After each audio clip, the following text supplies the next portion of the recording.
Having studied whales here in Galapagos for many, many years, I can say that the learning process for the human being is far greater by studying whales in their natural habitat and in their natural way to be, without rushing in amongst them and trying to select whales to kill. Therefore, from a point of view of studying whales, we believe that it is simply not necessary to kill them.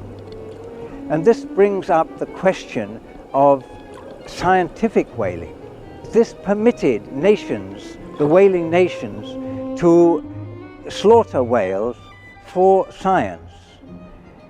Now, this word science is a word which can be used in various contexts, and in the context of this terminology, it really does seem to have been invented as a cover for continuing to whale and to increase the whale quotas over time so that commercial whaling could once more resume.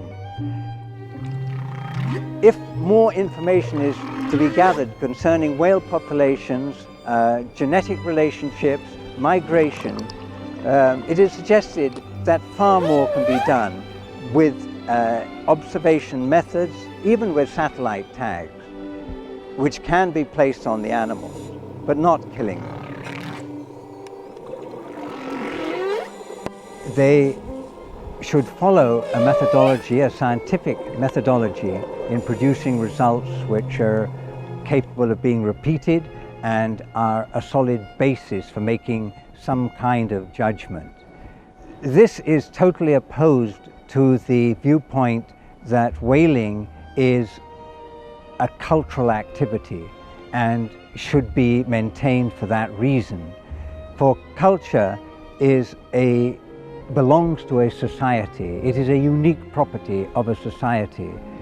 Science is not a unique property of a community. It belongs to the world and should follow the methodology accepted by the world.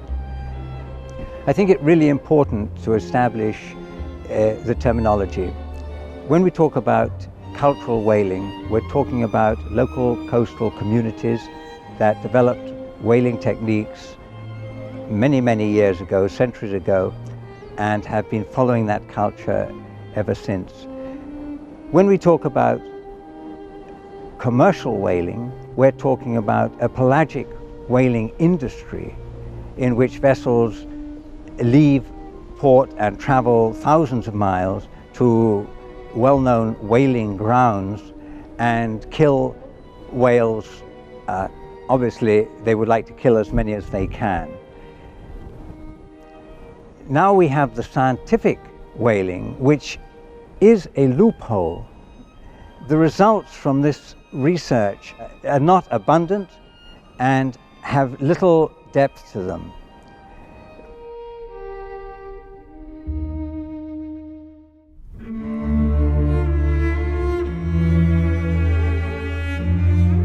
I was asked if I would be a member of the board of Sea Shepherd, and I was very happy and willing to accept that position amongst people who are truly dedicated to the perseverance of life on Earth. And I totally respect their feelings and their actions in order to preserve the life of the oceans. The question is, whaling or no whaling? It doesn't matter whether we're talking about scientific whaling or commercial high seas fisheries. The world has moved on, and the way we will survive on this planet is by being able to adapt ourselves to the changing world. The ecology of the oceans is being upset left, right and center, and we need to leave all the elements in the ocean so that it can recover its strength and beauty. I would like to read to you a paragraph from a book written by Sir Alister Hardy on an experience which he had 90 years ago on a scientific trip to the South Atlantic, Antarctica, I think it is very apt today because this was written 90 years ago, and it records how he felt as a guest aboard a whaling vessel running out of South Georgia.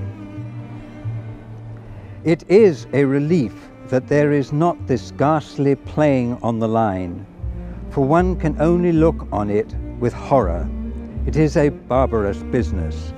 These creatures are mammals like ourselves, and I have no doubt they feel pain. It is amazing that they can put up such a long fight as they sometimes do after an explosion has occurred in their insides, and when every effort they make to get away must increase the agony of the cable pulling in the wound.